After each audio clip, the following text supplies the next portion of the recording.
నాకు ధర్మము తెలుసండి, నేను అన్ని గ్రంథాలు చదివానండి, ఉపయోగం ఏమి ఉండదు. రావణాసురుడు కూడా అన్నీ చదివాడు, ఉపయోగం ఏముంది? సుందరకాండలో సీతమ్మ రావణాసురుడిని అడిగింది, ఇక్కడ చెప్పేవాళ్ళు లేరా? నువ్వు వినవా? నీకు తెలియదా? తెలిసి ఉన్నదాన్ని నమ్మకంతో అనుష్ఠించవా? ఎక్కడొచ్చింది సమస్య అని అడిగింది. అంటే తెలియకపోవడం తప్పు కాదు, కానీ తెలుసుకునే ప్రయత్నం చెయ్యాలి, తెలుసుకున్నది అనుష్ఠించే ప్రయత్నం చెయ్యాలి.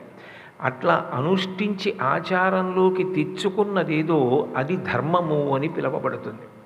అందుకే ఆచరణ అత్యంత ప్రధానమై ఉంటుంది. ధర్మం ఎక్కడుంటుందో అక్కడే భగవంతుడు ఉంటాడు. ఆ ధర్మం కోసమే ఆయన అనేక అవతారములు స్వీకరిస్తాడు. నేను అంతటా వ్యాపించి ఉన్నవాణ్ణి ఒక రూపమును పొంది భూమి మీదకు వస్తున్నాను అంటే అది కేవలము ధర్మమును నిలబెట్టడానికి, ధర్మమునకు ఎవరు విఘాతమును కల్పిస్తున్నారో వారిని సంహరించడానికి వస్తున్నాను అంటాడు. ఎవరు ధర్మమును పట్టుకుంటారో వారు చెడిపోతారన్న మాట అసలు అన్వయం కాదు, అది లోకంలో ఉండదు. ధర్మాచరణము చేసిన వారు నిరంతరము కాపాడబడుతూ ఉంటారు. ధర్మాచరణము చేసేవారి వెనక భగవంతుడు పరిగెడుతూ ఉంటాడు.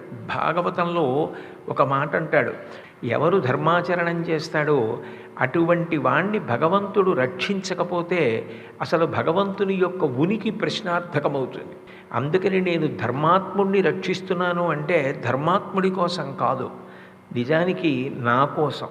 నేనున్నానని లోకానికి తెలియాలి అంటే ధర్మాచరణం ఒక్కటే, ధర్మాత్మలను రక్షించడం ఒక్కటే నాకు అత్యంత ప్రధాన ప్రయోజనకరమైనటువంటి విషయం అంటాడు.